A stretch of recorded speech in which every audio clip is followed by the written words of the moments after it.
कहते हैं बोलना अगर चांदी है तो खामोशी सोना है, या दूसरे शब्दों में कहें तो बंद मुट्ठी लाख की, खुली तो खाक की। पाकिस्तान की राजनीति में एक से बढ़कर एक नमूने भरे पड़े हैं। वैसे तो अब पाकिस्तान के नेताओं के बयान को लोग नजरअंदाज कर देते हैं, लेकिन जिंदगी में हंसना भी जरूरी होता है और पाकिस्तान के कुछ नेताओं के बोल इतने हंसाने वाले होते हैं कि उनको जरूर जानना चाहिए, जरूर सुनना चाहिए। कहते हैं हंसने से खून बढ़ता है। पाकिस्तान के इमरान खान सरकार की मंत्री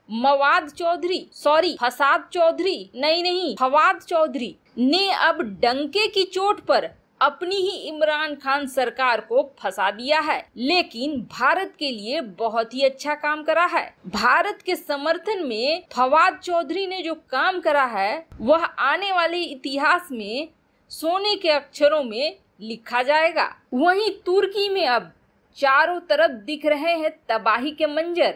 आखिर तुर्की के साथ यूरोपीय यूनियन, फ्रांस और रूस ने अब क्या कर दिया है, इसके अलावे बहुत कुछ। आइए जानते हैं इन खबरों को विस्तार से। भारत लंबे समय से अंतर्राष्ट्रीय मंच पर पाकिस्तान के खिलाफ कई सबूत देता आया है। हाल ही में जब फाइनेंशियल एक्शन टास्क फोर्स यानी कि FATF की बैठक में पाकिस्तान के भविष्य पर फैसला होना था, तब भी भारत ने दावा किया था कि पाकिस्तान की सरजमी पर गलत गतिविधियों को पनाह दी जाती है।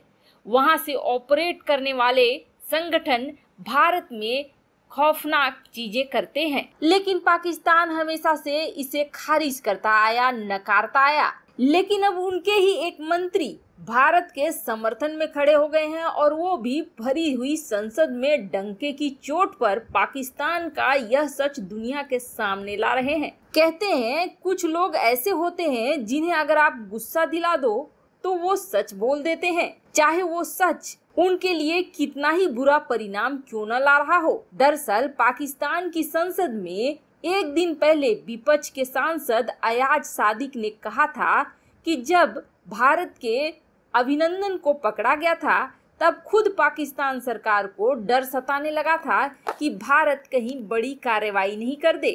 उन्होंने ये भी दावा किया था कि उस समय विदेश मंत्री शाह महमूद कुरैशी ने विपक्षी दलों से कहा था कि अभिनंदन को जाने दे, नहीं तो भारत रात 9 बजे तक खेल कर देगा। इसी का जवाब देते हुए फवाद चौधरी ने कहा कि ये बातें झूठी है। साथ ही साथ बड़े आत्मविश्वास के साथ संसद में ये बता डाला कि पाकिस्तान ने भारत को घुसकर मारा है। यहीं तक नहीं रुके, पाकिस्तान की आगे भी पोल खोल डाली।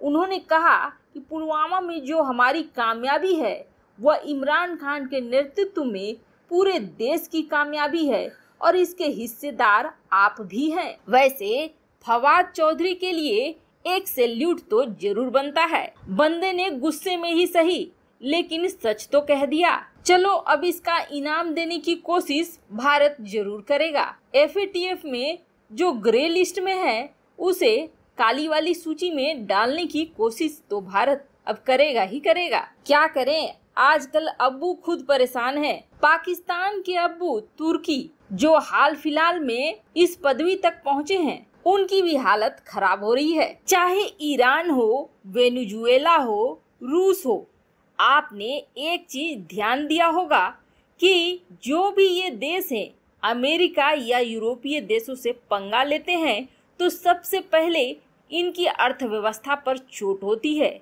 और कुछ ही दिनों बाद इनकी अर्थव्यवस्था गिरने लगती है और शुरुआत होती है इनके मुद्रा से। जैसे कि वेनेजुएला की बात करें तो अगर $1 लेना है तो वेनेजुएला में 1 बोरे रुपए को तैयार रखना होगा वेनेजुएला की करेंसी में, तब आपको $1 मिलने वाला है। यानी कि यह एक पैटर्न की तरह है।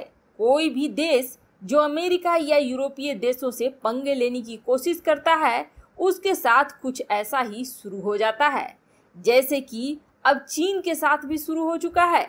चीन के युआन की वैल्यू भी गिरती जा रही है। वैसे आपको बता दें तुर्की एक समय बहुत ही सुरक्षित था, नाटो देश होने की वजह से जहां उसे सुरक्षा प्रदान की गई थी कि नाटो देश के किसी सदस्य पर हमला पूरे नाटो सदस्यों पर माना जाएगा, वहीं दूसरी तरफ तुर्की आर्थिक प्रगति भी कर रहा था। लेकिन ऐसा लगा कि सुख के दिन तुर्की को देना अर्दोगन पचा नहीं पाए और अर्दोगन को ओटोमन साम्राज्य स्थापित करने का कीड़ा इस तरह से काटा कि उसने सीधे सीधे अमेरिका और यूरोपीय संघ के देशों से पंगे ले लिए। एक तो पिछले 20 सालों से तुर्की की सत्ता कभी भी स्थिर नहीं रही, कभी प्रधानमंत्री तो कभी राष्ट्रपति, कभी कुछ, कभी सत्ता हथियाने की कोशिश तो कभी सत्ता में स्थिरता, ऐसी ही बनी रही। लेकिन इन सब के बीच तुर्की के साथ एक बड़ी चीज थी कि तुर्की नाटो सदस्य होने की वजह से सुरक्षित तो था ही, यूरोपीय संघ के साथ उसके फ्री ट्रेड यानी मुक्त व्यापार का समझौता भी था, जो कि उसको सब कुछ दे रहा था, शांति, सुख, सुरक्षा, हर चीज को दे रहा था। लेकिन अर्दोगन कहाँ मानने वाले थे। इन 3 सालों में अर्दोगन ने बहुत सारा कचरा फैला दिया। वैसे तो उन्हें 2021-22 में होने वाले चुनाव की परवाह है, जिसकी वजह से वह ये सारे तमाशे खड़े कर रहे हैं कि 500 साल पुरानी ओटोमन साम्राज्य को वो फिर से स्थापित करेंगे, पूरी दुनिया में तुर्की का राज होगा और खलीफे की तरह जिंदगी जिएंगे वगैरह वगैरह। लेकिन उनकी यह हरकत लंबे समय के लिए तुर्की को बर्बाद कर रही है, यह उन्हें अभी तो बिल्कुल भी नहीं दिख रहा है। और अगर अर्दोगन यह सोचते हैं कि चलो एक बार चुनाव निपट जाए, उसके बाद मैं सब कुछ संभाल लूंगा, तो ऐसा कुछ नहीं होने वाला है। जिस रफ्तार में तुर्की की मुद्रा लीरा गिर रही है और अर्थव्यवस्था पर कड़े प्रहार हो रहे हैं, उसकी बैंड बजी पड़ी है, उसको देखते हुए तो यही लग रहा है कि तुर्की के सपने चूर चूर होकर बिखर जाएंगे अगर तुर्की अभी भी नहीं संभला तो। क्योंकि एक तरफ जहां नाटो देशों से वह पंगे ले रहा है, वहीं दूसरी तरफ यूरोपीय संघ भी है, तो तीसरी तरफ रूस भी आकर खड़ा हो गया है। अब तो यूरोपीय संघ तुर्की के ऊपर बड़ा प्रतिबंध लगाने की सोच रहे हैं, तो वहीं रूस बड़ी सैन्य कार्रवाई के बारे में सोच रहा है। ऐसे में खुद तुर्की बचेगा कि नहीं बचेगा, यह भी कहना बड़ा मुश्किल होगा, क्योंकि अब फ्रांस भी इन सब के बीच में उतर चुका है। वैसे आपको क्या लगता है, अपने छोटे से फायदे के लिए क्या तुर्की के अर्दोगन ये सारी चीजें कर रहे हैं? कमेंट कर अपनी राय जरूर बताएं। जल्द मिलते हैं नए वीडियो में नई खबर के साथ।